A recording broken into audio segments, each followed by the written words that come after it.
Good morning all of you. आप सभी का स्वागत है आज के इस वीडियो लेक्चर में। आज हम लोग टी सेल एक्टिवेशन के बारे में बात करेंगे, साथ ही साथ इसके मॉलिक्यूलर मैकेनिज्म पे भी बात करेंगे। तो हम लोग एक्चुअली इम्यूनोलॉजी में लेक्चर सीरीज़ कर रहे हैं, जिसमें 4 लेक्चर इससे पहले अगर आपने नहीं देखा है तो आप ज़रूर देखें। ये कॉम्प्लीमेंट कास्केड पे 4 लेक्चर था, इंक्लूडिंग रेगुलेशन। आज हम लोग टी सेल एक्टिवेशन पे बात करेंगे। दरअसल टी सेल एक्टिवेशन को समझने के लिए एक एग्जांपल से शुरू करते हैं। सपोज किसी पेशेंट का, जैसे सपोज किसी इंडिविजुअल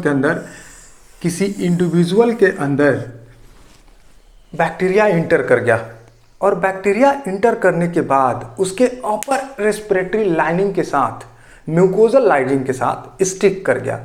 तो जैसा कि हम लोग जानते हैं कि बैक्टीरिया जैसे स्टिक करेगा म्यूकोजल लाइनिंग के साथ, वो चाहेगा कि अपने कॉलोनाइज करना चाहेगा, कॉलोनाइजेशन जिसको बोलते हैं, अपने पॉपुलेशन को बढ़ाना चाहता है।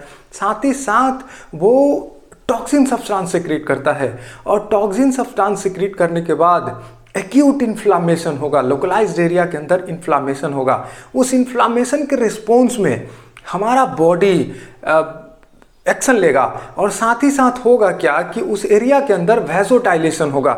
मतलब अगर ये लोकलाइज्ड टिश्यू का सेक्शन है, यहाँ पे क्या होगा कि ये वैसोडाइलेशन होने लगेगा। ये वैसोडाइलेशन होगा मतलब कि ब्लड फ्लो बढ़ जाएगा इस एरिया में। आर्टरी अगर है, ये आर्टरी है अगर, तो यहाँ वैसोडाइलेशन हुआ। वैसोडाइलेशन के साथ साथ माइक्रो सर्कुलेशन होगा, मतलब कैपिलरी का एंडोथेलियल लाइनिंग के अंदर मॉडिफिकेशन होगा। और मॉडिफिकेशन कुछ इस तरह का होगा कि वो स्टिकी नेचर का हो जाएगा। स्टिकी नेचर के चलते होगा क्या, अगर स्टिकी नेचर के चलते होगा क्या कि जो इसमें चूंकि आर्टरीज के अंदर वैसोडाइलेशन हुआ है, तो वैसोडाइलेशन के अंदर क्या होगा कि ब्लड फ्लो बढ़ जाएगा। तो ब्लड का जितना कंपोजिशन है, WBC मेनली अगर हम बात करें, तो वो फ्लो करने लगेगा इस एरिया में। और कैपिलरी एंडोथेलियल मॉडिफिकेशन के चलते सारा का सारा WBC सेल यहाँ स्टिक कर जाएगा। ये फ्लो इधर उधर नहीं करेगा, यहाँ स्टिक करेगा। इसके बाद क्या होगा कि हमारा एंडोथेलियल टाइप 1 टाइप 2 मॉडिफिकेशन होगा, और वहाँ से हमारा जो WBC है वो स्क्वीज करके बाहर आएगा at the site of bacterial location. अब क्या होगा, देखिए जैसे कि इसको एक एग्जांपल के तौर पे अभी हम लोग लिए हैं। जैसे वहाँ सबसे पहले जो WBC पहुंचेगा वो होगा न्यूट्रोफिल। सबसे पहले यहाँ पे जो WBC पहुंचेगा वो न्यूट्रोफिल पहुंचेगा। सबसे बड़ा सवाल यह है कि आखिर वाइट ब्लड सेल में केवल न्यूट्रोफिल ही सबसे पहले क्यों पहुंचता है। तो इसका लॉजिकल और साइंटिफिक रीज़न ये है कि सबसे ज़्यादा अबंडेंट मात्रा में ब्लड में न्यूट्रोफिल पाया जाता है। साथ ही साथ ये मोस्ट मोटाइल है। इसके साथ साथ जो केमो अट्रैक्टेंट सब्सटेंस रिलीज होता है, केमोटैक्टिक मूवमेंट न्यूट्रोफिल के लिए सबसे पहले इसी के लिए रिलीज होता है, ताकि न्यूट्रोफिल को अट्रैक्ट किया जा सके। इसीलिए सबसे पहले न्यूट्रोफिल पहुंचता है। तो सपोज करिए ये एग्जांपल के तौर पे हम लोग यहाँ, ये न्यूट्रोफिल है, ये हमारा न्यूट्रोफिल है, ये न्यूट्रोफिल है। न्यूट्रोफिल के बारे में जानते हैं हम लोग कि मल्टी लोबल न्यूक्लियस होता है इसके अंदर। ये न्यूक्लियस है, ये इसका न्यूक्लियस है, ये इसका न्यूक्लियस है, जैसा कि हम लोग जानते हैं। सबसे पहले जैसे साइट ऑफ बैक्टीरियल लोकेशन पे ये जब पहुंचता है, तो ये एकाएक इसका इनगल्फिंग करना नहीं शुरू कर देता है। ये चेक करता है कि ये सेल्फ सेल के चलते ऐसा हुआ है इन्फ्लामेशन या नॉन सेल्फ। तो इसको चेक करने के लिए क्या करता है कि इसके सरफेस पे एक रिसेप्टर होता है। इसके सरफेस पे, हालांकि ये केवल न्यूट्रोफिल के सरफेस पे ही रिसेप्टर, इसके बारे में बात नहीं कर रहे हैं। इसको बोलते हैं toll like receptor 4, toll like receptor 4, TLR4 इसको शॉर्ट में लिखते हैं।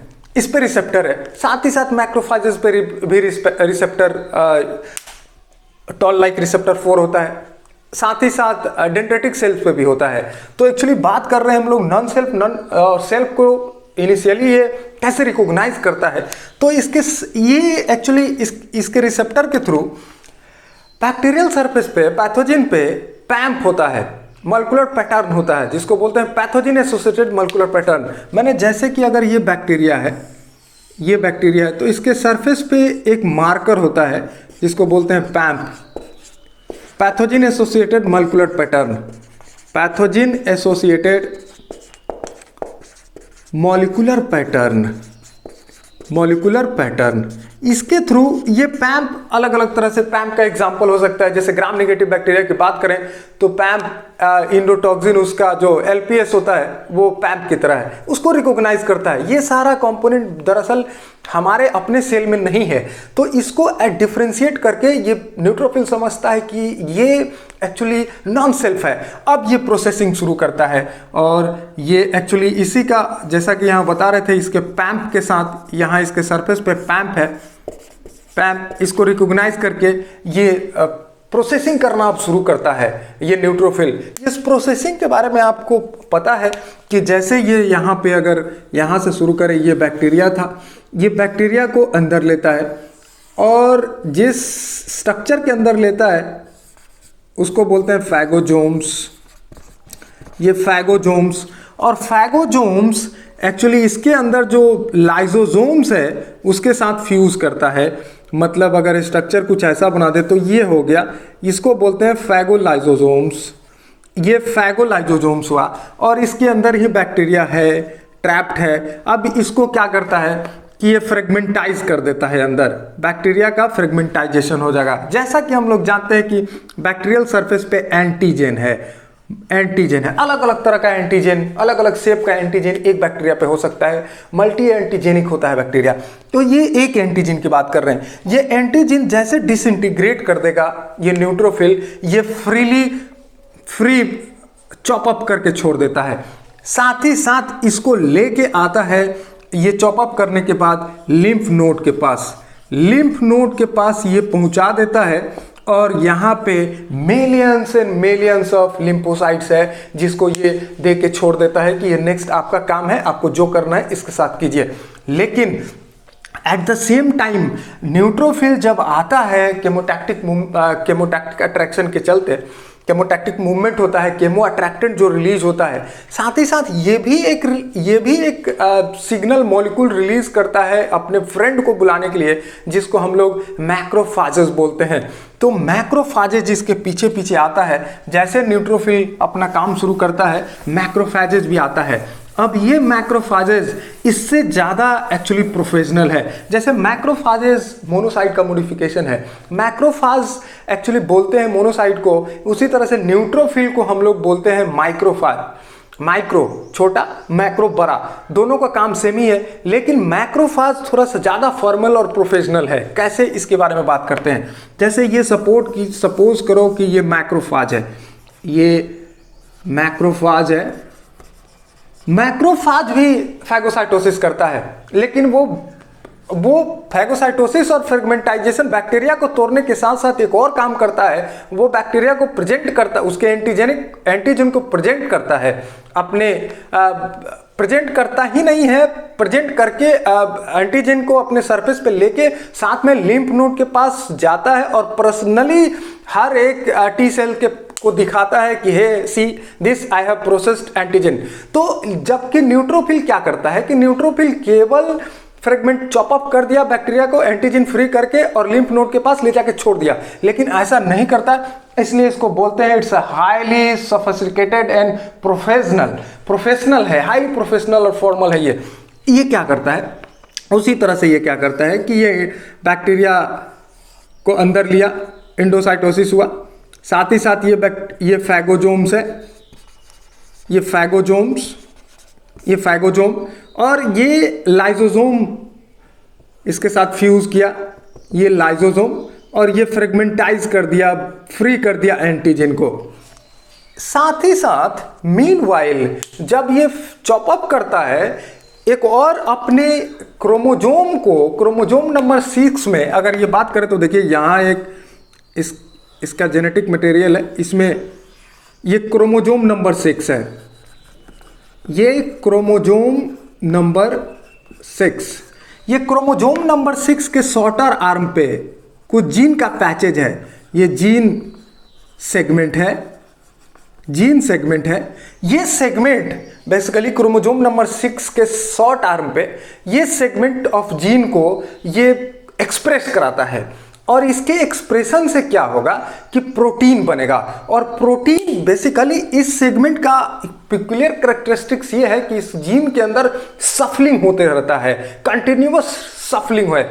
अब इस सफलिंग से क्या होगा कि एक प्रोटीन बनेगा, वो अलग अलग तरह शेप का प्रोटीन बनेगा, और ये बनता ऐसा है जैसे कोई इस तरह का बना, इस तरह का शेप का प्रोटीन बना, कोई इस शेप का प्रोटीन बना, कोई इस शेप का प्रोटीन बना, कोई इस शेप का प्रोटीन बना।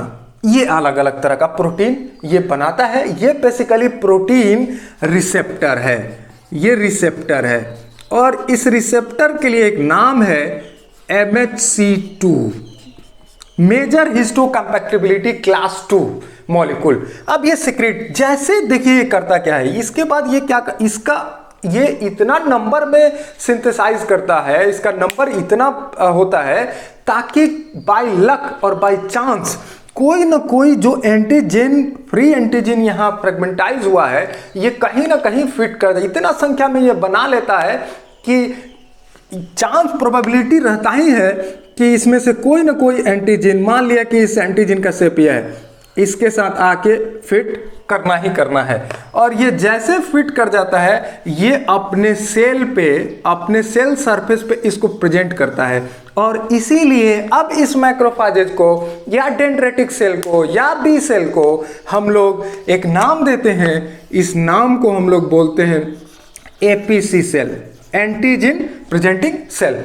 तो थोड़ी देर पहले जो बोल रहे थे कि ये हाईली फॉर्मल एंड प्रोफेशनल है और न्यूट्रोफिल से अलग इस मामले में है कि न्यूट्रोफिल केवल और केवल लिम्फ नोड के पास लाके छोड़ दिया, लेकिन ये एक्चुअली क्या करता है कि एंटीजन प्रेजेंट करता है, और इस एंटीजन को प्रेजेंटेशन इस तरह से करता है कि ये लेके आता है लिम्फ नोड के पास, और लिम्फ नोड के पास, लिम्फ नोड में millions and millions of lymphocytes है, टी लिम्फोसाइट्स। और जैसे सपोज करें कि ये कुछ लिम्फोसाइट्स है, 5 एग्जांपल ले रहे हैं, ये लिम्फोसाइट्स है, टी लिम्फोसाइट्स, ये टी लिम्फोसाइट, ये सबके पास ये इंडिविजुअली आके पूछता है, दिखाता है कि हे आई हैव प्रोसेस्ड एंटीजन। अब ये सबके पास आने के बाद क्या करता है कि जैसा कि आपको बताएं कि T cell, T lymphocyte thymus में कुछ इस तरह का ट्रेंड होता है कि इसके पास सारे लगभग मिलियंस एंड मिलियंस ऑफ एंटीजेन्स के लिए इसके पास स्पेशल रिसेप्टर होता है। सबके पास अलग अलग रिसेप्टर है। अगर इसकी बात करें तो इसके पास इस शेप का अगर रिसेप्टर है, इसके पूरे सरफेस पे, एक सरफेस पे, टी सेल के एक सरफेस पे एक ही तरह का रिसेप्टर होगा। ये इसके पास एक तरह, इस तरह का रिसेप्टर है। इसके पास अगर मान लिया कि इस तरह का रिसेप्टर है, इसके पास इस तरह का रिसेप्टर है, इसके पास इस तरह का रिसेप्टर है, मतलब अलग अलग शेप का रिसेप्टर है। कुछ इस तरह का थाइमस में ये एडुकेटेड और ट्रेंड होता है। तो ये जब लिम्फ नोड के पास आया और टी लिम्फोसाइट्स को ये दिखा रहा है मैक्रोफेज, एपीसी सेल, अब इसको मैक्रोफेज नहीं बोलेंगे, एंटीजन प्रेजेंटिंग सेल बोलेंगे। ये जब आता है यहाँ तो ये सेलेक्ट करना चाहता है, टी सेल को दिखाता है, और एप्रोप्रिएट टी सेल एक्चुअली इसको रिकॉग्नाइज करता है। इसको बोलते हैं हम लोग क्लोनल सिलेक्शन। ये एक्चुअली इस प्रोसेस को बोलते हैं क्लोनल सिलेक्शन। ये क्लोनल सिलेक्शन प्रोसेस है जिसमें अलग अलग टी सेल के पास जाता है और ये देखता है। इसी को हम लोग देखते हैं कि कैसे T cell APC cell signal देता है टी सेल को, और कैसे टी सेल सिग्नल रिसीव करता है, इसको आगे समझते हैं। और वही एक्चुअली वही process actually T cell activation है। ये कैसे देखिए, जैसे ये सपोज करें एक टी सेल बनाते हैं और एक एपीसी सेल बनाते हैं, और वो लिम्फ नोड के पास, टी लिम्फोसाइट्स के पास जाके सिग्नल देता है, और वो सिग्नल कैसे रिसीव्ड होता है। जैसे देखिए ये हमारा बड़ा सा, देखिए एक ये एपीसी सेल है, ये एपीसी है, एंटीजन प्रेजेंटिंग सेल, और इधर हमारा इस तरफ ये टी सेल है। एपीसी सेल बेसिकली सिग्नल देगा, जैसा कि अभी थोड़ी देर पहले हम लोग बोल रहे थे कि इसके पास ये एंटीजन को प्रोसेस करके अपने सरफेस पे प्रेजेंट कर रहा है, इसीलिए इसको प्रोसेसिंग और प्रेजेंटिंग सेल बोलते हैं। यहाँ पे ये एंटीजन लाया है और एंटीजन बेसिकली पेप्टाइड नेचर का है। ये एंटीजन ये पेप्टाइड नेचर का है, ये बात भी आपको याद रखना चाहिए। MHC2 क्लास पेप्टाइड नेचर का ही एंटीजन लाता है ये। और उसके बाद एक और बात बताएं कि इसमें जो MHC2 है इसमें दो कंपोनेंट है, ये अल्फा है और ये बीटा है। ये इंपॉर्टेंट है, अभी थोड़ी देर पहले क्यों इस चेन के बारे में बता रहे हैं कि अल्फा और बीटा, ये इंपॉर्टेंट है। अब जैसे देखिए ये MHC2 क्लास है, क्लास 2 है, मेजर हिस्टोकम्पैटिबिलिटी क्लास 2। अब ये जैसे लेके आया है और एपीसी सिग्नल दे रहा है टी सेल को। अब ये सिग्नल रिसीव करेगा, सिग्नल नंबर 1 इसको बोलते हैं। ये कैसे रिसीव करेगा, ये टी सेल के पास एक रिसेप्टर होता है, ये देखिए इस शेप का रिसेप्टर है। इस रिसेप्टर को हम लोग बोलते हैं TCR, टी सेल रिसेप्टर, इसको बोलते हैं TCR। मतलब कि जब first signal APC T cell को दे रहा है तो ये रिसीव करता है। और वो रिसीविंग कैसे होगा कि जब इसका TCR इस ये प्रोसेस्ड एंटीजन के साथ फिट बैठ जाएगा, इसके एंटीजन और MHC2 के साथ, तो ये फर्स्ट सिग्नल रिसीविंग प्रोसेस है। एक और इसके साथ फर्स्ट सिग्नल रिसीविंग प्रोसेस में ये होता है कि इसके सरफेस पे, जैसे हम अगर बात करें इसके सरफेस पे, ये टी सेल के सरफेस पे, ये टी सेल के सरफेस पे हमारा एक और मार्कर मॉलिक्यूल होता है जिसको CD4 बोलते हैं। ये हमारा CD4 है, ये CD4 इसके सरफेस पे है और ये CD4 बेसिकली आके बाइंड करता है beta component of MHC2 molecule, और beta component of MHC2 molecule के साथ ये बाइंड करता है। और जब ये सेटिस्फाइड हो जाता है आफ्टर बाइंडिंग, इसका मतलब हम लोग ये कहते हैं कि सिग्नल नंबर वन या first stimulus has been received by T cell. मतलब सिग्नल नंबर 1 कंप्लीट हो गया, माने एपी सेल जिस सिग्नल जो दे रहा था उसको टी सेल रिसीव कर लिया, मतलब वो satisfied, signal number 1 has been satisfied. अब देखिए ये इतना ही टी सेल एक्टिवेशन के लिए काफी नहीं है। अब इसके साथ साथ कुछ को स्टिमुलेटरी प्रोटीन रिलीज करेगा एपीसी सेल, और उसको वो टी सेल रिसीव करेगा, तभी एक्टिवेशन नंबर 2 होगा। उसको हम लोग एक्टिवेशन नंबर 2 बोलते हैं। ये देखिए ये अपने सरफेस पे ऐसा बना देते हैं शॉर्ट में, ये अपने सरफेस पे एपीसी सेल ये रिलीज करता है, एक्चुअली जिसको बोलते हैं को स्टिमुलेटरी प्रोटीन्स बनाता है एपीसी सेल। अब ये को स्टिमुलेटरी प्रोटीन कौन कौन सा है, दो इंपॉर्टेंट को स्टिमुलेटरी प्रोटीन है जिसके बारे में हम लोग को चर्चा करना चाहिए। एक को बोलते हैं B7, ये B7 पाया जाएगा on the surface of APC, और इसके लिए जो टी सेल पे है रिसेप्टर, इसको बोलते हैं CD28, ये इसको बोलते हैं CD28। B7 बेसिकली दो तरह का है, B7.1 और B7.2। B7.1 को ही CD80 बोलते हैं और B7.2 को ही CD86 बोलते हैं। ये देखिए ये इसके साथ इंटरैक्ट करेगा, B7 CD28 of T cells के साथ इंटरैक्ट करेगा और ये को स्टिमुलेटरी प्रोटीन रिलीज करेगा for the two satisfied signal number 2। और ये सिग्नल नंबर 2 सेटिस्फैक्शन के लिए क्या है कि इसके पास B7 है, और देखिए जैसे सिग्नल को स्टिमुलेशन प्रोटीन रिलीज अगर एपीसी सेल कर रहा है और ये इसके CD28 के साथ अगर बाइंड नहीं कर रहा है, तो T cell will undergo in state of energy. ये क्या होगा, जब सेटिस्फेक्शन नहीं होगा तो ये स्टेट ऑफ एनर्जी में चला जाएगा, जिसको होगा क्या अल्टीमेटली कि एपोप्टोसिस हो जाएगा, टी सेल का एपोप्टोसिस हो जाएगा या डिफॉर्मेशन हो जाएगा। एपोप्टोसिस होगा या डिफॉर्मेशन होगा, मतलब अब पूरे लाइफ अब ये टी सेल्स एक्टिवेशन के लिए नहीं अवेलेबल होगा। तो इसको बोलते हैं एनर्जी, इसको बोलते हैं एनर्जी। ये कब होगा? जब कोई स्टिमुलेटरी प्रोटीन मतलब सिग्नल नंबर 2 सेटिस्फाइड नहीं होगा, मतलब signal number 2 T cell receive नहीं करेगा, तो ये सेल टी सेल चला जाएगा एपोप्टोसिस प्रोसेस के अंदर। ऑल्दो कि सिग्नल नंबर 1 सेटिस्फाइड होगी, सिग्नल नंबर 1 रिसीव हो गया टी सेल, लेकिन कोई स्टिमुलेटरी प्रोटीन अगर आके इसके साथ CD28 के साथ एपीसी का कोई स्टिमुलेटरी प्रोटीन CD28 के साथ इंटरैक्ट नहीं करेगा, तो ये एनर्जी स्टेट में चला जाएगा। ये बात याद रखना चाहिए। साथ ही साथ ये एक और यहीं पे बात बता दें कि ये B7 का एनालोगस एक इनहिबिटर होता है। ये पॉजिटिवली रेगुलेट कर रहा है बाइंड कराने के लिए, एक निगेटिव रेगुलेटर है। देखिए जिसको बोलते हैं हम लोग, यहां पे लिखते हैं, यहां पे इसको बोलते हैं CTLA4। CTLA4 ये निगेटिव रेगुलेटर है। क्या है ये निगेटिव रेगुलेटर है। मतलब ये क्या करता है कि जब ये बाइंड कर जाता है, ये कोशिश करता है कि बाइंड करे CD28 के साथ, और ये एक्चुअली ये जैसे ये CD28 एक्चुअली देखिए ये CTLA एनालोगस है CD28।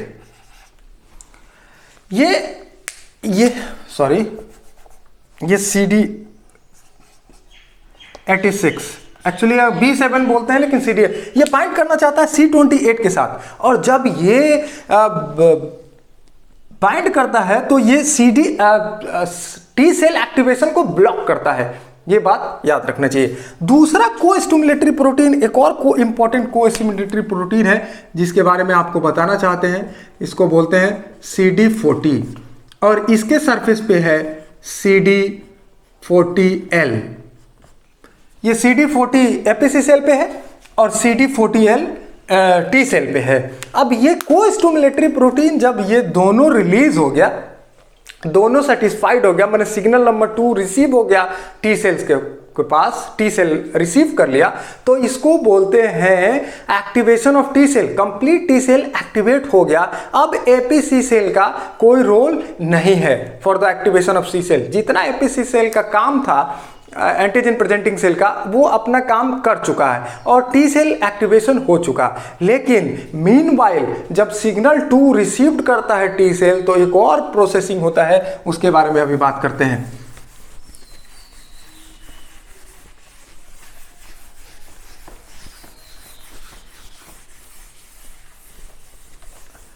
देखिए ये जो जैसे एक एग्जांपल, ये सिग्नल 1 रिसीव कर लिया, सिग्नल 1 टी सेल, ये टी सेल का सरफेस है, टी सेल सरफेस। ये सिग्नल 2 रिसीव कर लिया, सिग्नल 2, सिग्नल 1 और सिग्नल 2 रिसीव्ड हो गया। अब होता क्या है, देखिए जैसे सिग्नल 1 और सिग्नल 2 रिसीव्ड होता है, तो क्या होता है कि कैल्शियम आयन का इन्फ्लक्सिंग होना शुरू हो जाता है। कैल्शियम आयन एक्चुअल में अगर बोला जाए तो आखिर कैल्शियम आयन इन्फ्लक्सिंग होता कैसे है, ये एक्चुअली एग्जैक्ट पता नहीं है। लेकिन कैल्शियम आयन इन्फ्लक्सिंग से होगा क्या, टी सेल एक्टिवेशन का इसमें क्या रोल है, ये पता है। तो कैल्शियम आयन जैसे इंटर करता है सेल के अंदर, टी सेल साइटोप्लाज्म के अंदर, ये आते ही क्या करता है कि जैसे इसका कंसंट्रेशन बढ़ा है इन्फ्लक्सिंग के बाद, तो ये एक प्रोटीन के साथ बाइंड कर जाता है। इस प्रोटीन का नाम है कैल्मोड्यूलिन प्रोटीन। इस प्रोटीन के साथ आके ये बाइंड करता है। इस प्रोटीन का अगर जब आप स्ट्रक्चर देखेंगे तो इस प्रोटीन के पास 2 टर्मिनस है, ये इसके बीच में लिंकर है, और ये N है और ये C है, और इसके पास 2 कैल्शियम बाइंडिंग साइट होता है। इसके पास 2 कैल्शियम बाइंडिंग साइट होता है जिसको बोलते हैं EF हैंड डाइमर। इसका नाम है EF हैंड डाइमर। इसी के थ्रू ये EF हैंड डाइमर का अगर आप स्ट्रक्चर देखेंगे तो एक टर्मिनस के अंदर का स्ट्रक्चर आपको दिखाएं, ऐसा होता है। ये है EF हैंड डाइमर। देखिए ये है इसका लाइनिंग जो यहाँ होता है, ये जो लूप है, ये लूप बेसिकली ये loop negatively charged amino acids का लाइनिंग है, निगेटिवली चार्ज, ये सब में निगेटिवली चार्ज है। तो कैल्शियम जब यहाँ आके बाइंड करता है तो आसानी से इसको बाइंड करा लेता है ये कैल्शियम, और इसके साथ कोऑर्डिनेट करता है। दरअसल ये देखिए ये बाइंड कर लिया, तो कैल्मोडिलिन प्रोटीन के साथ आके कैल्शियम बाइंड हो गया इन्फ्लक्सिंग के चलते। अब ये जब कैल्मोडिलिन प्रोटीन से कैल्शियम बाइंड हो गया तो ये फर्दर क्या होता है कि यहाँ ये नेक्स्ट, ये आफ्टर बाइंडिंग एक नेक्स्ट प्रोटीन के साथ ये जाके इंटरैक्ट करता है। उस प्रोटीन का नाम देखिए, उस प्रोटीन का नाम है कैल्सिन्यूरिन। बहुत इंपॉर्टेंट प्रोटीन है ये, फार्मास्यूटिकली बहुत इंपॉर्टेंट प्रोटीन है, बहुत सारा ड्रग्स का ये टारगेट साइट भी है कैल्सिन्यूरिन। ये देखिए कैल्सिन्यूरिन के बारे में आपको बताएं कि कैल्सिन्यूरिन एक्चुअली है क्या। कैल्सिन्यूरिन एक तरह का रेगुलेटर प्रोटीन है, ये रेगुलेटर प्रोटीन है। कैल्सिन्यूरिन क्या है? रेगुलेटर प्रोटीन है। इसका क्या मतलब है? देखिए ये ऐसा है, ये कैल्सिन्यूरिन है, कैल्सिन्यूरिन। ये इसके बारे में अगर बताएं तो ये एक्चुअली सेरीन, थ्रियोनिन और फॉस्फेटेज है। ये क्या है? सेरीन, थ्रियोनिन और फॉस्फेटेज है। ये इनएक्टिव स्टेट में होता है साइटोप्लाज्म के अंदर, लेकिन जैसे जैसे ये हमारा कैल्मोडिलिन प्रोटीन कंटेनिंग कैल्शियम, कैल्शियम वाला साथ में जो कैल्मोडिलिन प्रोटीन था, ये इस पे आके जैसे बाइंड कर गया कैल्शियम कंटेनिंग कैल्मोडिलिन प्रोटीन, तो ये एक्टिव हो जाता है। अब ये एक्टिव हो गया। ये एक्टिव होने से क्या है, जैसा कि हम लोग जान रहे हैं कि serine, threonine, phosphatase activity show करता है। ये मतलब कहीं ना कहीं ये फॉस्फेट किसी प्रोटीन के फॉस्फेट को ये क्लीव करेगा। तो आपको बताएं कि एक साइटोप्लाज्म के अंदर, टी सेल साइटोप्लाज्म के अंदर एक ट्रांसक्रिप्शन फैक्टर होता है, एक ट्रांसक्रिप्शन फैक्टर जिसको बोलते हैं एनफैट। ये ट्रांसक्रिप्शन फैक्टर है एनफैट, ये एनफैट है। एनफैट का मतलब होता है nuclear factor for activated T cell. Nuclear factor for activated T cell, ये ट्रांसक्रिप्शन फैक्टर है। ये ट्रांसक्रिप्शन फैक्टर जब साइटोप्लाज्म के अंदर है, मतलब इनएक्टिव है, तो ये इसको सी से डिनोट करते हैं। सी मतलब साइटोप्लाज्म। अब देखिए जैसे एनफैट का स्ट्रक्चर भी देखते हैं। जैसे अगर ये एनफैट है, एनफैट, तो एनफैट के अपर पार्ट पे एक एसएसआर रीजन होता है। SSR region, serine rich region इसको बोलते हैं। एसएसआर का मतलब क्या हुआ? Serine rich region. ये देखिए ये सेरीन रिच रीजन जब इनएक्टिव स्टेट में एनफैट है तो इसमें फॉस्फेट, सेरीन से फॉस्फेट अटैच्ड है। ये फॉस्फेट है, ये फॉस्फेट है, ये फॉस्फेट है, ये फॉस्फेट है, ये फॉस्फेट है एक्चुअली, और ये सेरीन है, इससे अटैच्ड है, मतलब ये इनएक्टिव स्टेट में है। लेकिन जैसे ये कैल्सिन्यूरिन एक्टिवेट हुआ है, ये क्या करता है कि इसके फॉस्फेट को क्लीव करता है, मतलब यहां से इसके फॉस्फेट को रिमूव कर दिया, यहां से क्लीव कर दिया, और आफ्टर क्लीवेज कैल्सिन्यूरिन, एक्टिवेटेड कैल्सिन्यूरिन की एक्टिविटी के चलते ये जो एनफैट का फॉस्फेट है, एसएसआर रीजन में जो फॉस्फेट है वो रिमूव्ड हो गया। आफ्टर रिमूवल क्या होगा कि इसके अंदर, एनफैट के अंदर कन्फॉर्मेशनल चेंज होगा। ये कन्फॉर्मेशनल चेंज कैसा होगा? देखिए एनफैट के अंदर कन्फॉर्मेशनल चेंज होगा, मतलब अब आपको एनफैट ऐसा दिखेगा, इसके अंदर एक डोमेन एक्सपोज्ड होने लगता है जिसको बोलते हैं nuclear import domain. Nuclear import domain, ये न्यूक्लियर इंपोर्ट डोमेन एक्सपोज्ड हो जाता है जब एन फैट क्लीव हो गया है उसके थ्रू, ठीक है, फॉस्फेट उसका क्लीव हो चुका है, और ये अब ये ट्रांसक्रिप्शन फैक्टर जो है ये एक्टिव हो गया, ये transcription factor basically without phosphate active हो गया, और ये जाएगा हमारे साइटो टी सेल्स के न्यूक्लियस के अंदर। इससे पहले न्यूक्लियस में जब ये जा रहा है, उससे पहले एक और बात आपको, इससे पहले फार्मास्यूटिकली इंपॉर्टेंस और क्लिनिकली इंपॉर्टेंट बात इससे रिलेटेड क्या है इसके बारे में बताते हैं। जैसे एक इम्यूनोसप्रेसर ड्रग है, बहुत इंपॉर्टेंट इम्यूनोसप्रेसर ड्रग है, उसके बारे में बात करते हैं। ये ड्रग को बोलते हैं साइक्लोस्पोरिन। ये क्या है? इम्यूनोसप्रेसर ड्रग है, इम्यूनोसप्रेसर ड्रग। ये एक्चुअली कैसे काम करता है, ये साइक्लोस्पोरिन कैसे काम करता है? ये इसका टारगेट साइट बेसिकली कैल्सिन्यूरिन ही है। अगर कोई पूछे कि टारगेट साइट ऑफ साइक्लोस्पोरिन क्या है, तो कैल्सिन्यूरिन ही है। ये कैसे है कि सपोज करिए कि ये साइक्लोस्पोरिन जब आता है साइटोप्लाज्म के अंदर, टी सेल साइटोप्लाज्म के अंदर, तो ये हमारा ये है साइक्लोस्पोरिन, ये है साइक्लोस्पोरिन। ये साइटोप्लाज्म में एक मॉलिक्यूल है, बिगर मॉलिक्यूल, जिसको बोलते हैं साइक्लोफिलिन। ये साइक्लोफिलिन इसके साथ ये बाइंड कर जाता है, और आफ्टर बाइंडिंग ये साइक्लोस्पोरिन साइक्लोफिलिन के साथ बाइंड करने के बाद क्या होता है कि ये जो हमारा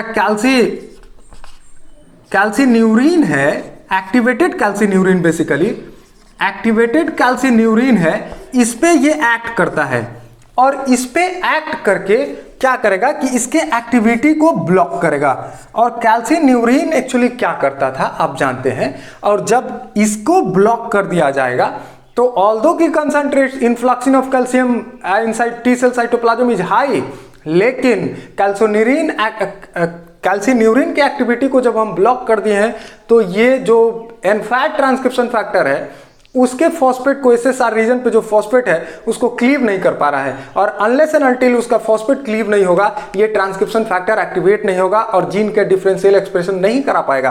तो ये बहुत इंपॉर्टेंट एक इम्यूनोसप्रेसर ड्रग है। इसके साथ साथ एक और ड्रग है, देखिए इधर से मिटाते हैं इसको पूरा।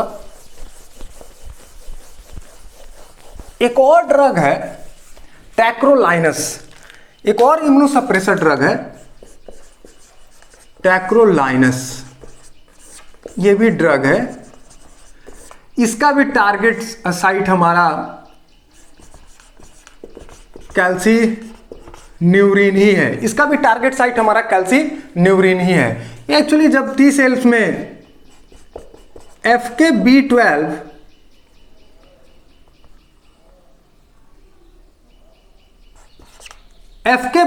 एक प्रोटीन है जिसके साथ साथ आके ये बाइंड कर जाता है टेक्रोलाइनस।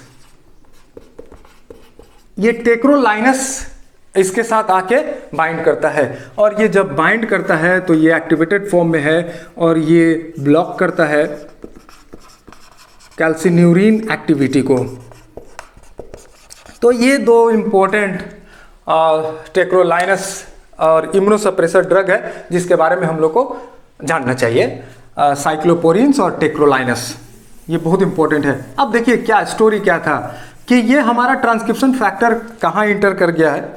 ये जो एनफैट है, ये एनफैट, ये हमारा एनफैट यहाँ इंटर कर गया। जब एनफैट न्यूक्लियस में होता है तो हम लोग इसको एन से डिनोट करते हैं, जब वो साइटोप्लाज्म में होता है तो उसको सी से डिनोट करते हैं। और देखिए ये हमारा जीन है टी सेल्स के अंदर। ये जीन में क्या होगा कि ये दरअसल क्या है कि इसके पास प्रोमोटर है, जैसा कि हम लोग जानते हैं, बेसिक मॉलिक्यूलर बायोलॉजी का आपको आइडिया होगा।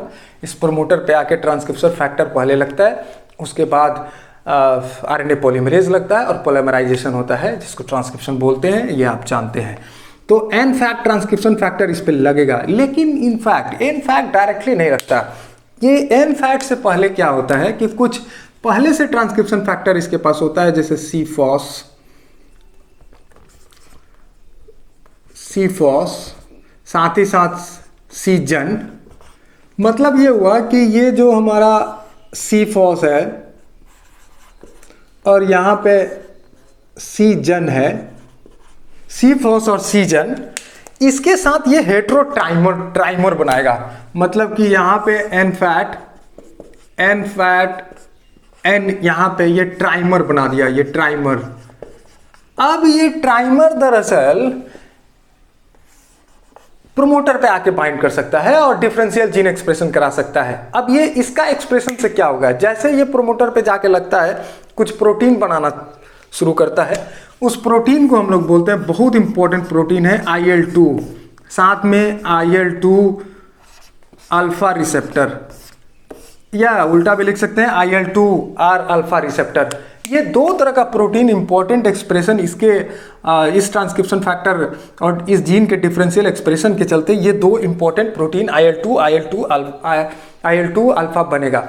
इसके रिसेप्टर के बारे में पहले बता, ये एक्चुअली IL-2 बेसिकली क्या है कि माइटोजेनिक फैक्टर है फॉर द क्लोनिंग, माइटोजेनिक फैक्टर है टी सेल्स प्रोलिफरेशन के लिए, टी सेल किस नंबर के लिए। मतलब एक तरह से ये माइटोजीन्स है, टी सेल को, ये टी सेल का नंबर ये बढ़ाता है, मतलब इसका कॉपी कराता है। ठीक है, अब क्या है कि यहाँ पे आपको बताएं कि ये इसके रिसेप्टर के बारे में एक इंपॉर्टेंट बात बताएं। इसका रिसेप्टर दरअसल आप देखेंगे IL-2 रिसेप्टर, तो ये रिसेप्टर ट्राइमेरिक रिसेप्टर होता है। मतलब कि ये ट्राइमर का बना हुआ होता है, 3 अल्फा, बीटा और गामा, ये रिसेप्टर है। जब ये बात कर रहे हैं IL-2 रिसेप्टर का, IL-2 अल्फा रिसेप्टर का, तो देखिए जब अल्फा ये कैसे रेगुलेट करता है, देखिए जब अल्फा एब्सेंट होगा, सॉरी ये गामा पे चला गया, ये अल्फा है, ये अल्फा जैसे एब्सेंट होगा, अल्फा एब्सेंट होगा मतलब कि ये रिसेप्टर दरअसल इनएक्टिव स्टेट में है। और जब अल्फा प्रेजेंट है, जैसे अल्फा प्रेजेंट है, ये अल्फा है, इस ट्राइमर में अल्फा कंपोनेंट है, अगर केवल बीटा और गामा है, बीटा और गामा है, तो ये रिसेप्टर एक्टिव नहीं है। और जब ये रिसेप्टर एक्टिव है, इसका ये मतलब हुआ कि ये रिसेप्टर इसके सरफेस पे आके सिंथेसाइज होने के बाद ये स्टक कर जाता है, एज ए यहाँ ये प्रोटीन स्टक कर गया, ये इंटरल्यूकिन अल्फा रिसेप्टर है, IL-αR है।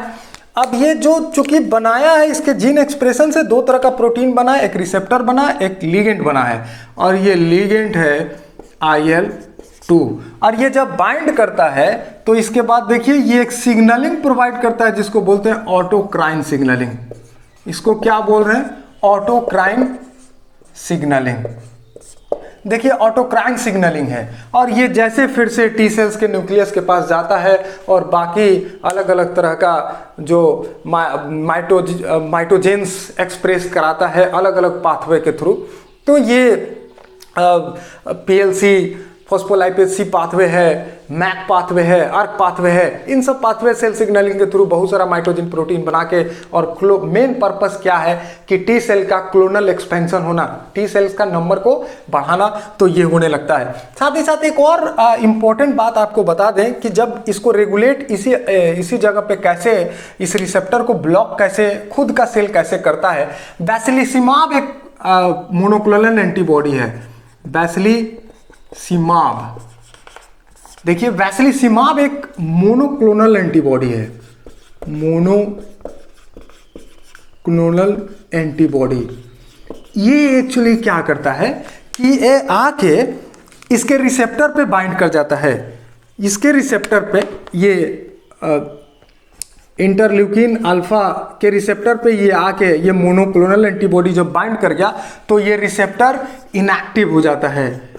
मतलब जब ये रिसेप्टर इनएक्टिव हो गया, मतलब कि इस पे किसी तरह का IL-2 बाइंड नहीं कर पाया, और जब IL-2 बाइंड नहीं कर पाया तो ऑटोक्राइन सिग्नलिंग न्यूक्लियस तक इंफॉर्मेशन जाएगा ही नहीं बाकी माइटोजिन प्रोटीन बनाने के लिए। तो इस तरह से ये रेगुलेट करता है। और दरअसल अल्टीमेटली क्या हुआ, जब ये IL-2 बन गया तो ये बहुत सारा माइटोजेनिक फैक्टर है एक्चुअली, तो ये बहुत सारा टी सेल का क्लोन बना दिया, जिसको हम लोग बोलते हैं क्लोनल एक्सपेंशन। इसको बोलते हैं क्लोनल एक्सपेंशन। और बहुत सारा टी सेल्स। क्या हुआ, दो प्रोसेस हुआ, क्लोनल सिलेक्शन पहले हुआ था, अब क्या हुआ, क्लोनल एक्सपेंशन। अब जब क्लोनल सिलेक्शन और क्लोनल एक्सपेंशन हो गया तो ये टी सेल्स फर्दर अपना काम करेगा। ये जो कॉपी बना है टी सेल्स का, ये टी सेल्स एक्टिवेट करेगा बी सेल्स को और अपने टी सेल्स को भी डिफ्रेंशिएट करेगा। इसको हम लोग अगले लेक्चर में पढ़ेंगे। अगर यहाँ तक किसी तरह का प्रॉब्लम अगर आपको हो तो ज़रूर कमेंट बॉक्स में लिखें। Thank you. अगले लेक्चर में हम लोग बी सेल एक्टिवेशन की बात करेंगे। थैंक यू, धन्यवाद।